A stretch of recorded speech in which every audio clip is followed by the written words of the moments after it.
sangat memberi apresiasi dan penghargaan yang setinggi-tingginya.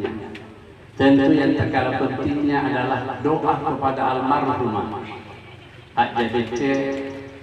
Mudah-mudahan almarhum dosa-dosanya diampuni oleh Allah Subhanahu wa Ta'ala, segala aktivitasnya di permukaan bumi selama hidup bernilai ibadah di sisinya sudah tentukan.